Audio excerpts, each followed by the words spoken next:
21. yüzyılın en kötü yılı 2020 olsa da bilinen ve izlerine ulaşılabilen tarihin en kötü yılı değildi. Takvimleri epey geriye sarıyor, içimizi 2020'den soğutacak 536 yılına doğru gidiyoruz.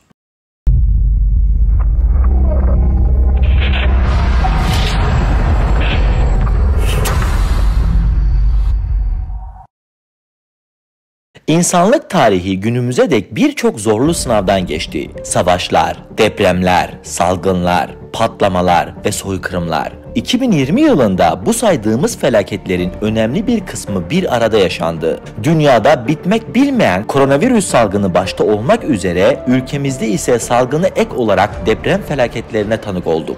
Unutulması zor ancak yaralarımızı sarıp dersler çıkartarak ilerlememiz gerekiyor. Şu anda yeryüzünde yaşayan insanlar olarak tarihin görmediğimiz dönemleri hakkında çıkarımlar yapmamız çok zor. Bu nedenle 2020'ye doğrudan tarihin en kötü yılı demek tarihi kayıtlara bakınca imkansız hale geliyor. Nitekim 536 yılında 2020'yi mumla aratacak şeyler yaşandı. Tarih 536 yılını gösterdiğinde insanlık karanlık çağ dönemini yaşamaktaydı. Tarihi kayıtlara göre İslamiyet'in ortaya çıkmasına 74, Magna Carta'ya 679, İstanbul'un fethedilmesine 917, Amerika'nın keşfine 936 yıl, Türkiye Cumhuriyeti'nin kuruluşuna ise 1387 yıl vardı. İnsanlığın bilim konusunda geldiği seviye günümüzün çeyreği dahil değildi. Hal böyleyken dünya üzerinde deyim yerinde ise bir yaşam mücadelesi vardı. Teokratik toplumlar, krallıklar, içinde bulunulan durum bulunduğumuz tablodan bakınca içler acısıydı. 536 yılı Bizans tarihçisi Prokopius'a göre en çok korkulan yıl olarak tarihteki yerini çoktan almıştı. Aylarca güneşin dahi görülmediği 536 yılında yaşanılan inanılmaz şeyler bununla sınırlı değildi.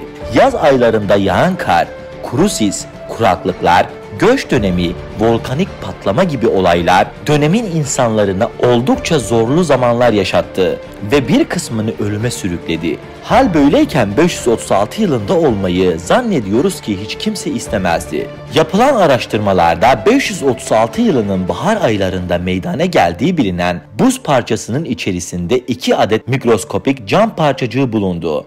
İzlanda ve Kuzey Amerika'da patlayan bir volkanın küllerinin kuzey yarımküreye yayıldığı kuvvetli bir ihtimal olarak bilimsel çalışmalarda yerini alıyor. Yaşanan bu volkanik patlamalarda ölen birçok canlı oldu. Volkanik patlamaların etkisi uzun yıllarca dünya üzerinden silinmedi. Yaşanan felaketlerden bazılarının bu volkanik patlamalar neticesinde gerçekleştiği düşünülüyor. Volkanik patlamaların yarattığı düşünülen bir çeşit sis bulutu güneş ışığını tamamen kapatmış ve insanları güneşsiz bırakmıştı. Yaşanılan sis olayı Avrupa'da, Orta Doğu ve Asya'nın belirli bölgelerinde 18 ay boyunca gündüzleri bile karanlığın oluşmasına sebep oldu. 536 yılı tam da adı üstünde kapkaranlık bir yıl olmaya devam ediyordu. Bizans tarihçisi Prokopius, güneş ay gibi tüm yıl boyunca ışığını parlamadan bize verdi. Yaşadığı anları bu cümleyle anlatmaya çalışmıştı. Her ne kadar volkanik patlamalardan olduğu tahmin edilse de Harvard Üniversitesi araştırmacıları dahil birçok araştırmacıya göre karanlık ayların nedeni yaşanan volkanik patlamalarla oluşan bulutlardı.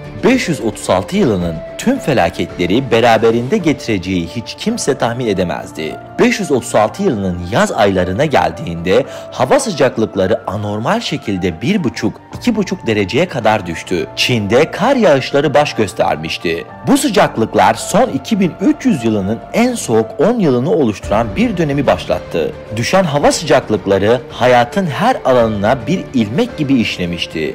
Yaşanan tüm bu felaket seviyesindeki olayların ardından insanlığı yeni bir sorun bekliyordu. Bu sorunsa dönemin şartları düşünüldüğünde hayatta kalmalarını riske edecek kadar büyük olan mahsul kıtlığı sorunuydu. Aylardır yüzünü göstermeyen güneş, yaşanan volkanik patlamaların etkisi ve sıcaklığın anlamsız şekilde düşüşü hayatı oldukça kötü etkilemekteydi. İnsanlar günlerini çok zor şartlar altında geçiriyorlardı. Mahsul sorunu özellikle Britanya ve Kuzeybatı Avrupa'da çok ciddi seviyelere gelmişti. Yiyecek yemek bulamayan insanlar arasında Bundan dolayı açlık ve hastalık riski oldukça artmıştı. Mahsul kıtlığı da ortaya eklenince dönemin insanları adeta gerilimli bir korku filmi yaşıyorlardı diyebiliriz. Tüm dünyayı sarsan volkanik patlamalar, anormal sıcaklıklar, mahsul kıtlığıdır derken bir felaket daha 536 yılında insanlığın kapısını çalmıştı. Tarihçesi zaten 536 yılından çok öncesine dayanan veba hastalığı, insanların durumundan dolayı iyice artmış ve 541 yılında pik yaparak Doğu Roma İmparatorluğu nüfusunun 1/3'ünü yok etmişti. Bu nedenden dolayı o dönemin vebası Justinian vebası olarak adlandırılmıştır. 536 yılını anlatmaya çalıştığımız bu videomuzda 536'da dünyada gerçekleşen anormal derecedeki afetlere ve insanlığın düştüğü kötü durumlara yer vermeye çalıştık. 2020 yılına gelindiğinde ise üstün teknolojilerle donatılmış laboratuvarlarımıza, uzaya giden insansız araçların dünyanın öteki ucuna bir tuşla ulaşabildiğimiz bir dönemdeyiz. Yine bir salgın, ülkemizde ve dünyada meydana gelen korkunç depremler, İnsanlık tarihi yüzyılları geride bırakılsa da yaşanılan şeylerin birçoğu aslında gelinen bu noktada bile aynı denilebilir. Depremler, salgınlar, açlık, volkanik patlamalar, savaşlar ve dahası tıpkı o zamanlardaki gibi devam ediyor. Ancak iki dönem arasındaki nüfus ve teknolojik imkanların farklılığı bugüne dair endişelerimizi daha anlaşılabilir kılıyor. 2020'den derslerimizi alıp kötü olayları bir nebze olsun unutmak iyi gelecektir. Ancak endişelerimizi ortadan kaldırmadan alabileceğimiz her türlü önlemi almak yine bizim elimizde. Depremlerde insanlığın sağ kalabilecekleri binaları inşa etmek aslında salgında maske takmak kadar basit. İnsanlığın gelecekte de bu tip felaketler yaşayacağı kaçınılmaz bir gerçek. Bunu göz ardı etmeden ve yarını düşünerek tedbirlerle yaşamak, geleceği umutlu olması gerektiği kadar sorumluluk bilinciyle de girmek gerekiyor. Daha fazla içeriğe ulaşabilmek için kanalıma abone olabilir, video isteklerinizi iletmek isterseniz Instagram hesabımdan bana ulaşabilirsiniz.